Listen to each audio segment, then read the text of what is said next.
In this video, I'm going to show you how to make money on YouTube. I'll show you how to start and what to do once you've started. This will cover mistakes that I made that MrBeast avoided and propelled him into making the millions of dollars he makes a year. Before we begin, one of the things you need to make videos is a computer, so I think it's only appropriate that the sponsor of this video is Micro Center. Specifically today, we're going to be talking about the Main Gear Vector. It is a 15.6-inch display gaming laptop that can be used for a lot more. Photoshop, video editing, gaming, streaming, this laptop can handle all of it and for a really good price. The Main Gear Vector is going for $999 USD, and the reason I bring that up is because that everything in this laptop that you get for that price is unmatched anywhere. You get the i7-9750H, which is a 6-core 12-thread processor, the GTX 1660 Ti, which is an incredible GPU for laptops, 16 gigabytes of DDR4 RAM clocked at 2666 megahertz, and a 512 NVMe M.2 SSD. In case none of that made any sense to you, let me make this really simple to understand. I got a laptop about that good a couple months ago for $2,000 from another vendor. Buy it from Micro Center instead. Please check out the link in the description to see how you can get your own. Thank you so much, Micro Center, for sponsoring the video. Now let's get back to the rest of it. Concerning that laptop, that is actually one of the few laptops I recommend. The pricing that you get for everything in there is absurd. Anyways, so beginning, what kind of videos should I make? You can make whatever you want, as long as it incorporates one of these themes: money, reactions, challenges, popular YouTubers, pranks, or drama. What I mean by this is every video can work on YouTube. You can be the guy to talk about toilet seats and go viral on YouTube. People make all kinds of weird stuff, but the successful videos almost always incorporate one of those themes. Take a look at MrBeast. Almost all of his videos incorporate the money and challenge aspect. A great example to look at would be his video, Last YouTuber to Leave the Circle Wins $100,000. It incorporates money, reaction, popular YouTubers, and challenge. It makes sense that this is one of his most viewed videos. Well, you might be thinking, Chris, I don't have access to 100 grand or popular YouTubers. While that might be true, that's not necessarily important. The money theme doesn't always have to be a high dollar amount. It can be used the opposite way. Go ahead and look up how to survive off $20 a week and see how many videos have over 1 million views. And for popular YouTubers, go ahead and look up MrBeast and see how many videos that don't even have him in it actually have viewership. To be a successful creator, you don't have to have resources, but you do have to be resourceful. I don't have money for equipment. How do I start? One of the biggest misconceptions is that you need gear and equipment to make videos. While you should end up getting that stuff, in the beginning stages, you don't need it. Not having money should never be an excuse for why you don't make content. I said being a successful creator means you are resourceful, and I meant that. If you have a smartphone, use that. If you don't, save up $100 and go to a pawn shop and get a cheap camera with an SD card and a battery. If you can't save up $100, you have more pressing issues than worrying about making YouTube videos. In the early stages, your video's success will be determined by the concept. Here's another great example. One of MrBeast's early successful videos is him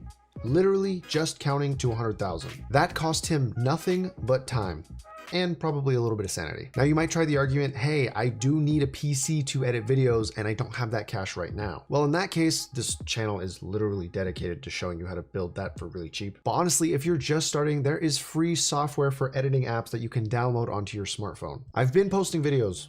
None of them take off. I've been there. I've been interested in YouTube since 2008. I've been uploading videos that did not do well for over a decade. The thing I've learned in all that time that I wish I could go back and tell myself is this: it's not about you. When you make content and you want it to do well, it is never about you. Even if you're a personality on YouTube like Jake or Logan Paul or KSI, their videos and what they do is not about them. What people know those YouTubers to be publicly is what it's about. It's about the content that they provide. If they stop providing content, consumers will stop providing the views. Does that make sense? If it doesn't, leave a comment so I can describe it a little bit better. I used to upload videos of myself lip syncing and playing video games, and none of them ever took off. It wasn't until I uploaded a video of myself building a gaming PC for cheap that I actually got some traction. That's because the content was something that people were actually interested in. Gaming PCs are a hot topic, a lot of people want them, and people are always interested in saving money. So naturally, it did better than anything I had ever uploaded before. Okay,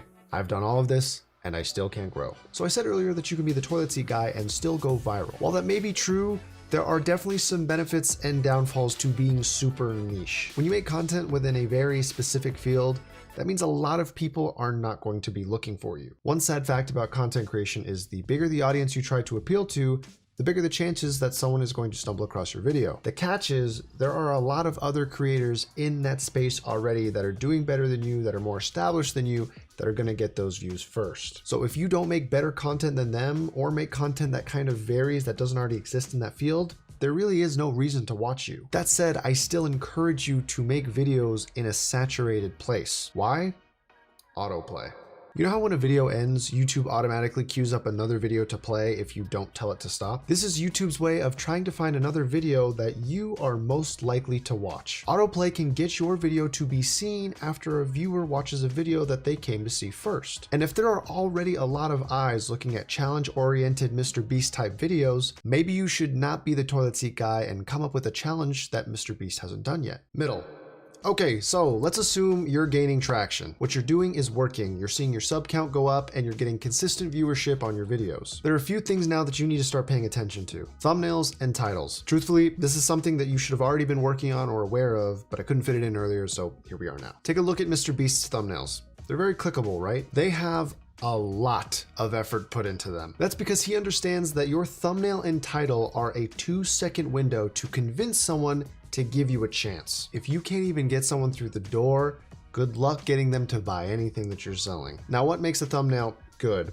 Well, the first thing is that they are very easy to understand. They're also very easy to look at, not confusing or overwhelming. Keep in mind, a lot of viewers are actually watching YouTube on mobile. I know there are a lot of creators that don't upload their video privately and then check out what the thumbnail looks like on their phone. You should be doing that and getting a second opinion from your friends or family, asking them if they would click on that video. Second is the title. Titles and thumbnails combined should give your viewer an idea of what's to come in the video.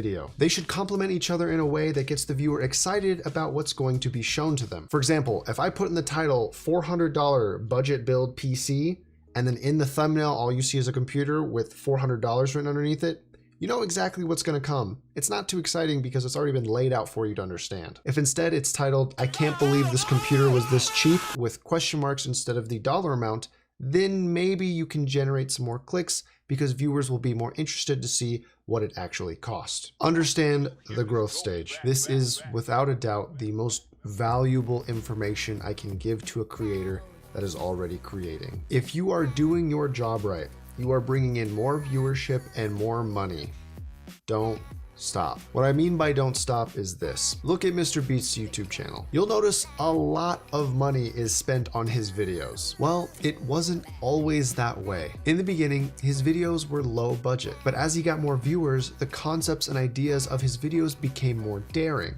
Why? When I made a few $1,000s, I just spent a few $1,000s. When I made $10,000, I just spent 10. So it's like, as I made more money, I was just like, all right, well now I want to spend it on videos somehow. This might sound like a no-brainer, but it isn't. I fell into this trap and I wish I didn't. What MrBeast does is what most entrepreneurs are afraid to do. Whatever they make, they spend. I'll be honest, the first viral video I made after it was done trending earned me about $10,000. I took that money, I put it away, and I went back to making my regularly scheduled content. That was the biggest mistake I ever made. Since then, my channel has never grown at the same rate, and rightfully so. I didn't take that money and reinvest it into future videos. 10 grand? I just made that money. There's no way I'm gonna spend it. I've never even seen that much money in my entire life. My point is, if you want to make MrBeast money, you have to make MrBeast moves. As a result of him pressing forward, he scaled up big time and probably makes around $500,000 each month off of YouTube. What I'm saying is, if you can't keep up with the momentum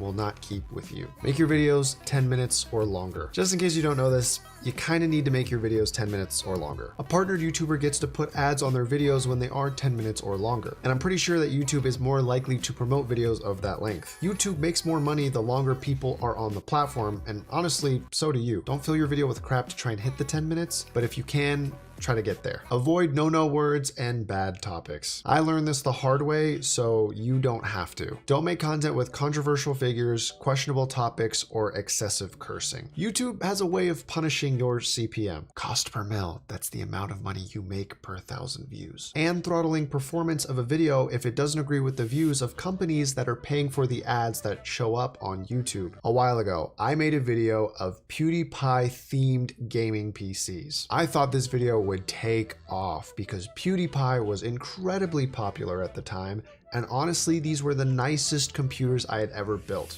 They were gorgeous. On top of that, I was giving all of them away. This sounds like it would do pretty well, right? Well, the day I uploaded it, my CPM dropped by 40%, and the video didn't get a lot of views. I look back and realized that PewDiePie was a controversial figure. The media was constantly talking negatively about him, and despite him being a popular YouTuber, the video did not do well. Companies just didn't want their ads associated with PewDiePie at the time, and YouTube recognized that. I know controversy and drama can oftentimes be thought of good ways to go, but trust me, it has its drawbacks and can cause permanent damage to your channel. Surprise, there is no end game. On YouTube, it is a continuous process with no end. When you decide it's over, you just retire. At some point, your content creation journey will come to an end. But if that day never comes, just stay in the middle process. Keep it up, keep innovating, and keep trying to be better than you were yesterday. Find ways to stay relevant and stay strong. When you do finally get to have YouTube as the dream job you always imagined, it will take a mental toll on you. But just remember, numbers don't define you. Only your hard work and determination does. Never forget that. If you guys like what you saw here in this video, let me know in the comments. There is a lot more that people don't know about when it comes to turning YouTube into a business. I'd be more than happy to share. It is dangerous information, I suppose, but truthfully, I don't think there are a lot of people out there who are willing to work hard enough to make this work. This job is fun, but it's also really hard. If you want to talk more about this or other topics, feel free to follow my Twitch streams. Thanks again to Micro Center for sponsoring this video. If you do want to save some money and get an amazing laptop to start creating content, stream, or game, please check out the link in the description. I'm serious when I say that is an amazing deal. Anyways, I hope you guys found this video creative, entertaining, or informative in any way, shape, or form. And as always, have a great day.